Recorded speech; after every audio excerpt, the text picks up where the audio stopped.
अगर बायोलॉजी में अगर हम लोग खुलकर नहीं पढ़ेंगे तो फिर बायो का मतलब ही क्या है। और आपको पता है आप बायोलॉजी किससे पढ़ रहे हो? आप बायोलॉजी पढ़ रहे हो निधि मैम से, जो हर चीज आपको एकदम डिटेल में और सटीक चीज बताती हैं। ठीक है, अगर हम लोग बायोलॉजी पढ़ रहे तो बायोलॉजी में शर्माना कैसा? और अगर शर्मा रहे हो तो भैया फिर तो आप बायोलॉजी पढ़ना बंद करो, वीडियो को एंड करो और घर में जाओ आराम से सो जाओ, है कि नहीं? ठीक है, तो अगर आप लोग बायो पढ़ रहे हो तो बच्चा विदाउट बैड इंटेंशन नई नई चीजें जानने की कोशिश करो, जिसमें से आज हमारा एक टॉपिक आज हम स्टार्ट करने वाले हैं, शुक्राणु का निर्माण, यानी मेल के अंदर स्पर्म कैसे बनता है। तो आइए जल्दी से इस सफर में चलते हैं और देखते हैं मेल के अंदर शुक्राणु का निर्माण कैसे होता है।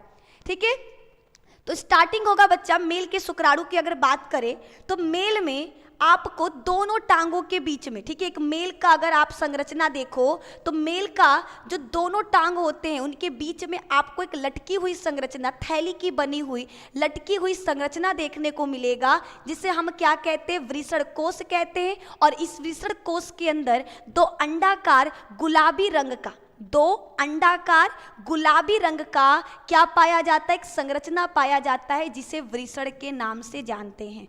ठीक है, जिसे क्या कहा जाता है? वृषण के नाम से जाना जाता है। ये वृषण, ये जो आपको वृषण देखने को मिल रहा है, आप लोगों को पता होना चाहिए ये वृषण ही क्या करता है? शुक्राणुओं का निर्माण करता है। अब बच्चे सोच रहे कैसे? ठीक है, देखो अगर हम लोग एक वृषण कोश के अंदर दो वृषण है, दो में से एक वृषण को लेते हैं, ठीक है, इसका अनुप्रस्थ काट यानी बीच से कट करेंगे तो हमको कुछ इस प्रकार का संरचना देखने को मिलेगा। एक वृषण के अंदर लगभग 200 से 250 क्या होती हैं? पालियां होती हैं। इन पालियों को क्या कहा जाता है? जल्दी बताइए, इन पालियों को क्या कहा जाता है? सबका कमेंट मेरे पास आ रहा। इन पालियों को क्या कहा जाता? वृषण पालियां कहा जाता है। ठीक है, इन पालियों को वृषण पालियां या फिर वृषण पालिका के नाम से जाना जाता है। और आपको पता होना चाहिए हर पालिका के अंदर दो विशेष प्रकार की नलिकाएं होती हैं, 2 से 3 क्या पाई जाती हैं? नलिकाएं पाई जाती हैं। ठीक है, किसके अंदर पाई जाती हैं? ये वृषण पालिका के अंदर पाई जाती हैं। इन नलिकाओं को शुक्रजनक नलिका कहा जाता है। इन नलिका को क्या कहा जाता है? इन नलिकाओं को शुक्रजनक नलिका कहा जाता है। और ये नलिकाएं दो विशेष प्रकार के कोशिकाओं से मिलकर बनी होती हैं। ठीक है, ये किससे मिलकर बनी होती हैं? तो पता होना चाहिए ये दो विशेष प्रकार की कोशिकाओं से मिलकर बनी होती हैं। पहला होता है शुक्रजनन कोशिका, क्या नाम है पहले का? शुक्रजनन कोशिका। और वहीं दूसरे का नाम होता है सटोली कोशिका। क्या नाम है? सटोली कोशिका। ठीक है, अब दोनों का काम सुनिए। जो हमारी कौन सी शुक्रजनन कोशिका है, यही शुक्राणु का निर्माण करती है। याद रखिएगा, एक मेल के अंदर 200 से 250 पालियां हैं। हर पाली के अंदर 2 से 3 नलिकाएं हैं, जिसको शुक्रजनक नलिका कहते हैं। और ये नलिका दो विशेष प्रकार की कोशिकाओं से मिलकर बनी है, जिसे शुक्रजनक कोशिका कहा जाता है। ये शुक्रजनक कोशिकाएं ही अपने अंदर अर्धसूत्री विभाजन करके 4 शुक्राणुओं का निर्माण करती है। यानी एक शुक्रजनक कोशिका से कितने? एक शुक्रजनक कोशिका से 4 शुक्राणुओं का निर्माण होता है। ये आप लोगों को पता होना चाहिए। तो आज हम लोगों ने क्या देखा कि शुक्राणु का निर्माण कैसे होता है, लेकिन अभी भी बहुत सारे सवाल हमारे मन में हैं। ठीक है, आइए बताते हैं। अगर केवल एक मेल का, हमने कहा ना शुक्रजनक नलिका, ठीक है, कहाँ पर? शुक्रजनक नलिका में। ये देखो नलिका आपका कुछ इस प्रकार का होगा। अगर हम एक नलिका का केवल ये वाला भाग देख रहे हैं, इसमें क्या है? 2 प्रकार की कोशिकाएं हैं। जो छोटी छोटी कोशिका होती हैं इनको कहते हैं शुक्रजनन कोशिका। और बीच बीच में आपको क्या मिलेगा? बड़ी कोशिका देखने को मिलेगी। इस बड़ी कोशिका को कहते हैं सटोली कोशिका। सबसे पहले ये जो शुक्रजनन कोशिकाएं हैं अपने आप को डिवाइड करके ये क्या करती हैं? प्राथमिक शुक्राणु का निर्माण करेंगी, फिर ये द्वितीयक शुक्राणु का निर्माण करेंगी, और उसके पश्चात ये क्या करती हैं? शुक्राणु का निर्माण करती हैं। किसका निर्माण करती हैं? शुक्राणु का निर्माण करती हैं। शुक्राणु बच्चा कुछ इस प्रकार का आपको ह्यूमंस में, ठीक है, जो मेल है हमारा, उसके अंदर जो शुक्राणु पाया जाता है वो कुछ इस प्रकार का आपको देखने को मिलेगा। ठीक है। मेल के अंदर का जो शुक्राणु है वो कुछ इस प्रकार का होता है, ठीक है। अब देखो मेल के शुक्राणु में जो ऊपर की तरफ जो टोपी नुमा संरचना देखने को मिल रहा, इसे कहते हैं एक्रोसोम। इसे क्या कहा जाता है? एक्रोसोम। इसके अंदर जल अपघटनी एंजाइम होता है जो मादा के अंडे की दीवार को तोड़ने में मदद करता है, क्योंकि देखो हमारे मेल में लाखों की संख्या में शुक्राणु बनते हैं और सभी शुक्राणुओं का एक ही उद्देश्य होता है। क्या उद्देश्य होता है? याद रखिएगा, हमारे शरीर में लाखों की संख्या में शुक्राणु बनते हैं और सभी शुक्राणुओं का एक ही उद्देश्य होता है, मादा के मादा के अंडाणु को निषेचित करना, ठीक है। मादा के शरीर में केवल एक अंडा बनता है, लेकिन पुरुष के शरीर में लाखों की संख्या में शुक्राणु बनता है और लाखों में से कोई एक शुक्राणु ही क्या करता है? मादा के अंडे को निषेचित करता है। कितने? केवल एक, ठीक है। याद रखिएगा, केवल एक अंडा ही मादा के अंडाणु को क्या करेगा? निषेचित करता है। ये चीजें आपको याद रखना है, ठीक है। ये चीजें क्या रखनी है? आपको याद रखना है। अब देखो जब आपका मेल, ठीक है, जब आपका मेल रसखलन करता है, यानी जब मेल के बॉडी से वीर्य बाहर निकलता है, तो उसके अंदर से 30 से 40 लाख शुक्राणु मादा के शरीर में प्रवेश करते हैं। कितने? 30 से 40 करोड़, ठीक है। एक मैथुन क्रिया में, मेल और फीमेल के मैथुन क्रिया में लगभग आपका 30 से 40 करोड़ शुक्राणु मादा के शरीर में प्रवेश करते हैं और इस 30 से 40 करोड़ में से मात्र एक शुक्राणु ही मादा के अंडाणु तक पहुंच पाता है। अब सवाल है मैम इतने जाते हैं केवल एक क्यों बचता है? जब हमारा शुक्राणु मादा के शरीर में पहुंचता है तो आधे शुक्राणु तुरंत क्या हो जाते हैं? मर जाते हैं, क्योंकि जो हमारा मादा का गर्भाशय है उसे लगता है कि कोई बाहरी हमलावर आया, कोई रोगाणु आया है तो वो मार देगा। कुछ बचेंगे, कुछ आगे बढ़ेंगे तो गर्भाशय में जाकर मारे जाएंगे, फिर कुछ आगे बढ़ेंगे तो कुछ क्या है, आपको फैलोपियन ट्यूब के बारे में, मादा का जब जननांग देखोगे तो आपका एक फैलोपियन ट्यूब इधर रहता है जो अंडाशय से जुड़ा है और एक इधर रहता है जो अंडाशय से जुड़ा है। शुक्राणु क्या है आपका?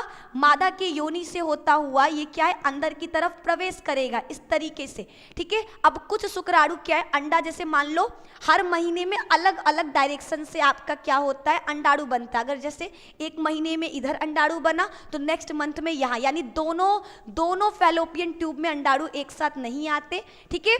आपका एक बार में केवल एक अंडाणु। अब जैसे मान लो 40 करोड़ अंदर गए, 40 में से आपके लगभग माना जाता है कि आपके 20 से 30 करोड़ मारे जाते हैं, ठीक है। कुछ बच गए, कुछ आगे बढ़ेंगे, गर्भाशय में मारे गए।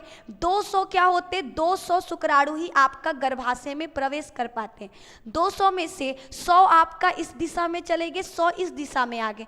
इन 100 में से आपके 80 शुक्राणु ऐसे होंगे जो अपना शक्ति खो चुके होंगे, जो अब तेज नहीं दौड़ पाएंगे। बचेंगे 20 में से 5 क्या होगा? फैलोपियन ट्यूब में आते ही क्या होंगे? रोमांस से फंसकर मर जाएंगे। बचेगा 5 में से कोई एक ही क्या होगा? आपका इस अंडे से निषेचन कर पाएगा, अंडे को क्या करेगा? निषेचित कर पाएगा। और जैसे ही शुक्राणु और अंडाणु आपस में मिलते हैं, इस प्रक्रिया को निषेचन कहा जाता है और निषेचन के उपरांत युग्मनज बनेगा जो आगे चलकर भ्रूण में बदल जाएगा। युग्मनज ही आगे चलकर किस में बदलता है? युग्मनज ही आगे चलकर भ्रूण में बदल जाता है। तो ये आपका पॉइंट। अब देखो सवाल है कि मैम जो शुक्राणु है उसके पास पैर तो है नहीं, तो वो मेल से फीमेल के बॉडी में कैसे आता? तो शुक्राणु के पास पैर नहीं होता, लेकिन ये पूंछ होता है। ये पूंछ के सहायता से तैरकर मेल से फीमेल में आता। तैरता कैसे है? तो याद रखिए, मेल के शरीर में 3 ग्रंथियां पाई जाती हैं। कौन कौन सा? शुक्राशय, फिर दूसरा आपका है प्रोस्टेट और तीसरा आपका है बल्बो यूरेथ्रल, ठीक है। तीसरा आपका क्या है? Bulbo urethral. ये आपके क्या है? 3 ग्रंथियां हैं। ये तीनों ग्रंथियां आपस में मिलकर एक लिक्विड स्रावित करती हैं जिसको हम लोग वीर्य कहते हैं। इस वीर्य में लगभग 60 से 70% शुक्राशय के द्वारा स्रावित पीले रंग का एक क्षारीय पदार्थ होता है। फिर 20% प्रोस्टेट के द्वारा स्रावित सफेद रंग का क्षारीय पदार्थ होता है और 10% आपके शुक्राणु पाए जाते हैं। शुक्राणु इसी वीर्य में रहकर पोषण पदार्थ प्राप्त करते हैं। बल्बो यूरेथ्रल शिश्न को क्या करता है, आपका लुब्रिकेट करने का काम करता है और मूत्र नलिका को स्वच्छ करने का काम करता है। ठीक है, मूत्र नलिका में मूत्र के छोटे छोटे बूंदे पाए जाते हैं, उनको साफ करने के लिए किसका इस्तेमाल होता है? बल्बोयूरेथ्रल, जो एक विशेष प्रकार के एंजाइम का स्रावण करती है, वो उसे साफ करता है ताकि हमारे वीर्य अम्लीय माध्यम में जाने की वजह से इनकी मृत्यु ना हो पाए। ठीक है, जब मेल और फीमेल फर्स्ट टाइम मैथुन की क्रिया करते हैं तो मेल के शरीर से क्या होगा? ये शुक्राणु फीमेल के बॉडी में जाएगा। ठीक है, ये शुक्राणु कहाँ जाएगा? फीमेल के योनि में जाएगा और फीमेल के योनि से होता हुआ हमारा शुक्राणु मादा के शरीर में जहाँ अंडाणु है वहाँ तक पहुँचता है। इस तरीके से निषेचन की प्रक्रिया होती है। तो शुक्राणु का निर्माण भी हमने पढ़ लिया और शुक्राणु कैसे मादा के शरीर में जाता है हमने ये भी देख लिया। ठीक है, यहाँ तक किसी को कोई दिक्कत है? यहाँ तक वीर्य, कुछ बच्चों का सवाल, देखो वीर्य बच्चा दिखने में कैसा होता है, एक बार आप लोग ये देख लो। ठीक है, वीर्य को देखने से पहले ये आपका क्या है? अंडाणु है। अंडाणु की जो दीवार होती है बच्चा, उसमें दो प्रकार के दीवार होते हैं, कोरोना रेडिएटा और जोना पेलुसिडा। उन दोनों को तोड़ते हुए हमारा शुक्राणु क्या होता है? मादा के शरीर में पहुंचता है, मादा के अंडाशय में पहुंचता है। फिर देखिए आगे, अब देखो हमने कहा कि नर, इसमें जो मनुष्य है वो कौन सा जनन करता है? लैंगिक जनन। लैंगिक जनन में हमें क्या चाहिए? एक नर चाहिए और एक मादा चाहिए। नर के शरीर में क्या बनेगा? नर युग्मक बनेगा और मादा के शरीर में क्या बनता है? मादा युग्मक बनता है। हमने कहा नर अपने गुणसूत्र का आधा गुणसूत्र क्या करता है? अपने युग्मक को देता है। ठीक है, जितने भी मनुष्य है नर और मादा, वो अपने गुणसूत्र का आधा गुणसूत्र ही अपने युग्मक को देंगे। यानी नर के अंदर कितने गुणसूत्र होते हैं?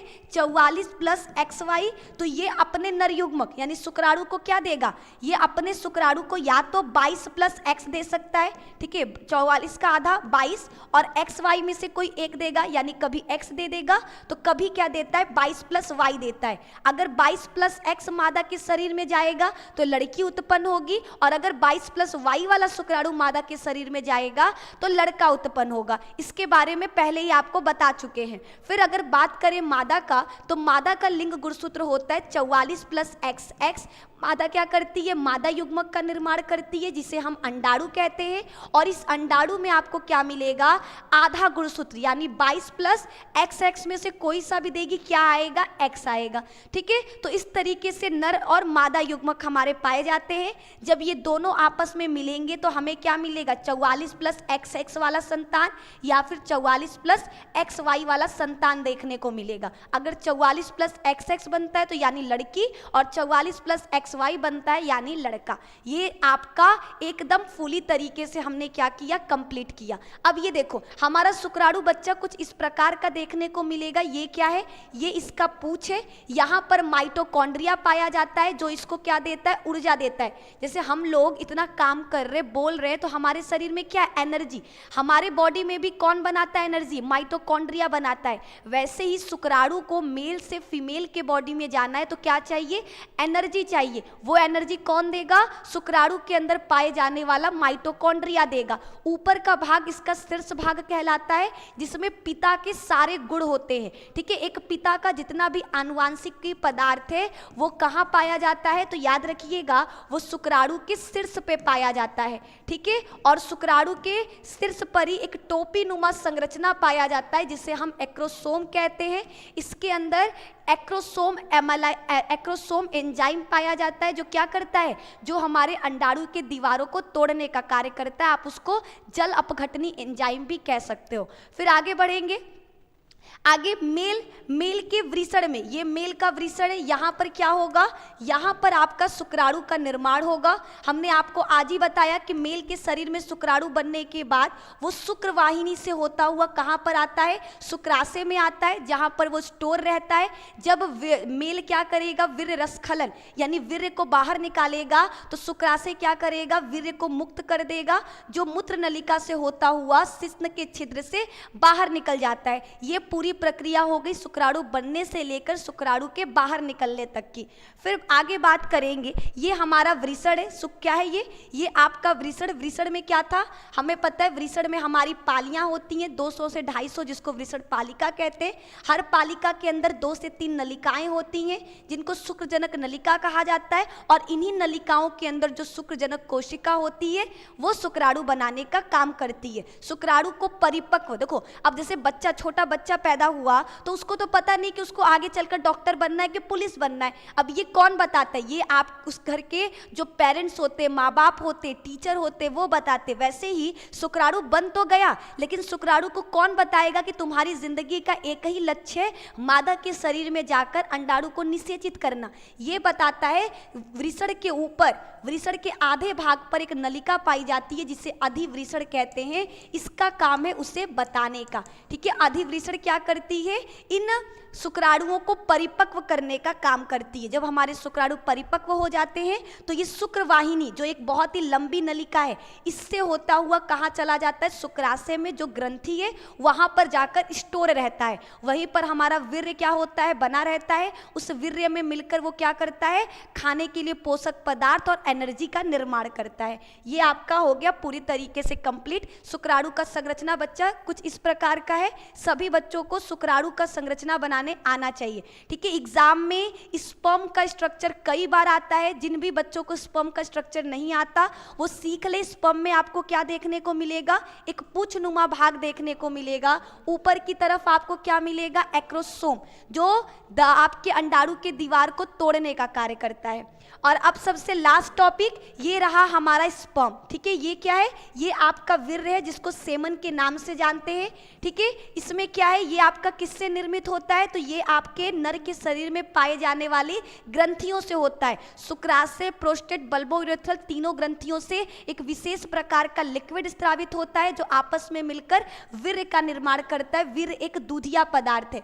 तो आज यहीं पर हम लोग क्या कर रहे हैं, इस वीडियो को खत्म कर रहे हैं, ठीक है। तो आज की क्लास में बस इतना ही। आई होप आप लोगों को वीर्य का निर्माण, वीर्य और साथ ही साथ आपको शुक्राणु के निर्माण से लेकर जितने भी सवाल थे वो क्लियर हो। अगर आप लोगों को वीडियो पसंद आया तो प्लीज वीडियो को लाइक करिए और दोस्तों के साथ शेयर करना बिल्कुल भी मत भूलना। और नेक्स्ट डे किस टॉपिक पर वीडियो चाहिए कमेंट बॉक्स में जरूर याद से लिख देना, ठीक है। हम सभी बच्चों का कमेंट पढ़ते हैं तो प्लीज लिखिए। और आप सभी से रिक्वेस्ट है कि ज्यादा से ज्यादा वीडियोस को शेयर करिए। आप लोगों के लिए एक्स्ट्रा मेहनत निधि मैम करती हैं, तो मेरे मेहनत को देखते हुए प्लीज लाइक करो, शेयर करो। चैनल पे नए हो तो चैनल को सब्सक्राइब करो। धन्यवाद, बाय बाय।